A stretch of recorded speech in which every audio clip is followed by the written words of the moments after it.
ஆண்டவராகிய இயேசு கிறிஸ்துவின் இன்ப உயிர்த்தெழுந்த நாமத்தினாலே சுவிசேஷ பயணத்திற்குள்ளாய் உங்களை அன்போடு வரவேற்கிறேன்.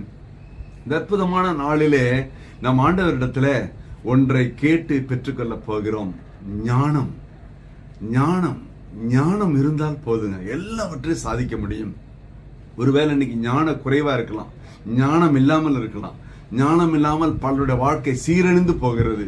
பலருக்கு ஆலோசனை சொல்லுகிற நீங்கள் தானே உங்கள் வாழ்க்கையில ஞானம் இல்லாமல் நடந்தால் உங்களை எப்படி கர்த்தர் உயர்த்த முடியும்? அப்ப ஞானம் வேண்டும் அல்லவா?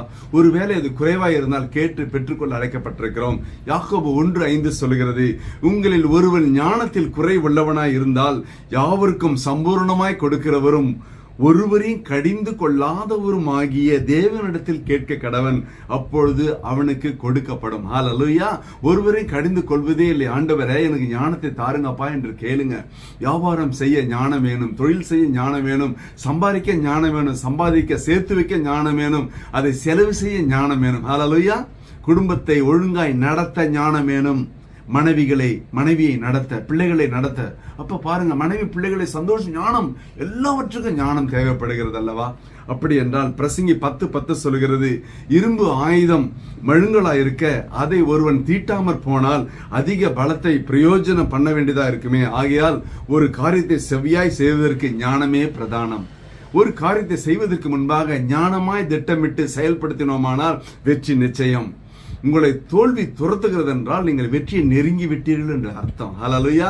உடனே பயந்துடக்கூடாது. ஏறினா முழம் சறுக்குது, முழம் இல்ல 3 மீட்டர் சறுக்கட்டும், நீங்க வெற்றியை நெருங்கிட்டீங்க. அதான் நீதிமொழிகள் 1:7 சொல்லுகிறது, 9:10 சொல்லுகிறது, கர்த்தருக்கு பயப்படுதலே ஞானத்தின் ஆரம்பம். அப்படின்னா பைபிள் நெஞ்சில பிடிச்சு நிக்கிறது கர்த்தருக்கு பயப்படுதல் அல்ல. பெரிய சிலுவையை மாட்டிக்கிறது கர்த்தருக்கு பயப்படுறது அல்ல. ஒயிட் அண்ட் ஒயிட் போட்டு கர்த்தருக்கு பயப்படுறது அல்ல. எல்லாரும் முன்னாலும் இயேசுனார் போட்டோ முன்னாலும் அப்படி அழுகுற மாதிரி நடிக்கிறது கர்த்தருக்கு பயப்படுறது அல்ல. அப்ப கர்த்தருக்கு பயப்படுறதுல என்ன சொல்றாரு? நீதிமொழி 8:13, தீமையை வெறுப்பதே கர்த்தருக்கு பயப்படும் பயம். தீமையான காரியம், கர்த்தர் அருவருக்கிற காரியம், வெறுக்கிற காரியம், மற்றவர்களை மனித நேயத்தோடு நடத்துகிறாயா? உன்னை போல் பிறனை நேசி என்று உனக்கு கற்றுக் கொடுத்தாரே, நீ என்றாவது ஒரு நாள் அப்படி நடந்திருக்கிறாய் இல்லையா? அப்ப கர்த்தருக்கு பயப்படணும், தீமையை வெறுக்க வேண்டும். நீதிமொழி 2:5 சொல்கிறது, கர்த்தருக்கு பயப்படுதல் இன்னதென்று நீ உணர்ந்து முதல்ல தெரிஞ்சுக்கணும். பாருங்களேன். 2:6 கர்த்தர் ஞானத்தை தருகிறார். நீதிமொழி 9:9 சொல்லுகிறது, அவன் ஞானத்தில் தேறுவான். ஹல்லேலூயா.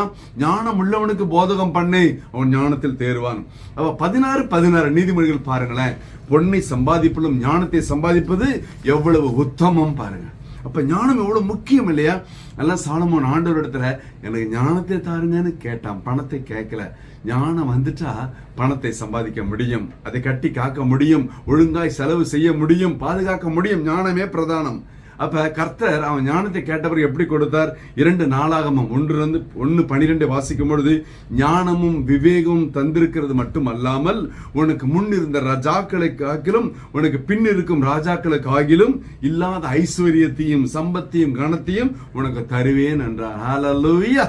அப்படின்னா நீங்க ஞானத்தை கேட்டு பெற்றுக்கொள்ளுங்க. ஞானம் கர்த்தர் கொடுத்தாருன்னு வைங்கள, என்ன நடக்கும் தெரியுங்களா?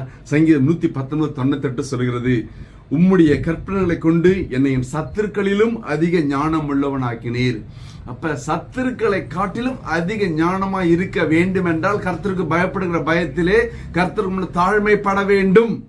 119:100 முதியோர்களை பார்க்கிறோம் ஞானம் உள்ளவனாய் இருக்க வேண்டும் என்றால் ஹல்லேலூயா, வேதத்தை நேசித்து வாசிக்க வேண்டும், வாசித்து நேசிக்க வேண்டும். இது கடமைக்காக மட்டுமல்ல, நம்முடைய வாழ்க்கையில இந்த ஞானத்தை பெற்றுக்கொண்டு கர்த்தருக்கு சாட்சியாய் வாழலாமா?